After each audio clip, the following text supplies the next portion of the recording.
Au Mobile World Congress, il y a eu le Samsung Galaxy S9, un appareil très cher, très haut de gamme, mais il y a aussi des appareils beaucoup plus abordables. On a sélectionné 3 modèles très intéressants à moins de 250 €.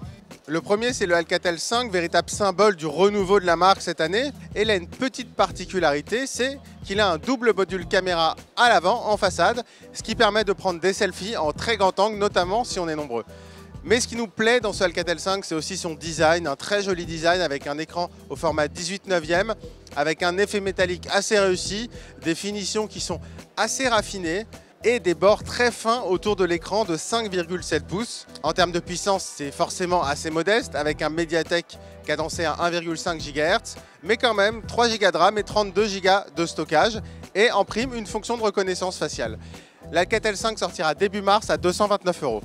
Notre second petit coup de cœur de ce Mobile World Congress, c'est l'Asus Zenfone Max M1. Alors on connaît déjà le Zenfone Max M1 Plus qui a été présenté au CES et qui est déjà sorti en France. Et bien ça, c'est son petit frère un petit peu plus petit avec un écran de 5,5 pouces. Il est équipé du processeur Snapdragon 425, 3 Go de RAM, 32 Go de stockage. Et alors là, contrairement à l'Alcatel 5, le second capteur très grand angle se retrouve à l'arrière, un peu comme ce que fait LG. Et là, l'utilisation, c'est plutôt pour les paysages. Et forcément, même à des tarifs très abordables, Zenfone n'oublie pas le format 18/9, donc avec une prise en main qui reste très agréable.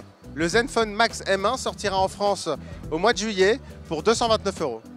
Et notre dernier coup de cœur de ce Mobile World Congress 2018, eh bien c'est Wiko. Wiko qui nous a un peu déçus cette année avec un Wiko Wimpa assez performant. Eh bien la marque française, ou plutôt chinoise maintenant, annonce le Wiko View 2, un smartphone qu'on va remarquer et qu'on remarquera en magasin puisqu'il a une fameuse encoche comme l'iPhone 10, mais elle est encore beaucoup plus réduite et elle se rapproche même plus de l'Essential Phone. Et si on aime bien ce Wiko View 2, c'est pour son design, mais c'est aussi pour son processeur, un Snapdragon 435 cadencé 1,3 GHz, toujours 3 Go de RAM, toujours 32 Go de stockage, qui change un peu des Mediatek que la marque utilise pour ses autres smartphones. Et en général, les Snapdragon sont un peu plus performants que les Mediatek et surtout consomment moins d'énergie, donc permettent des smartphones plus endurants.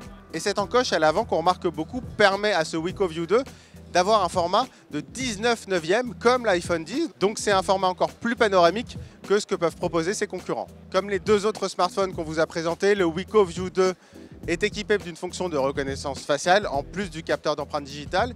Il sortira en France au mois d'avril à 199 €.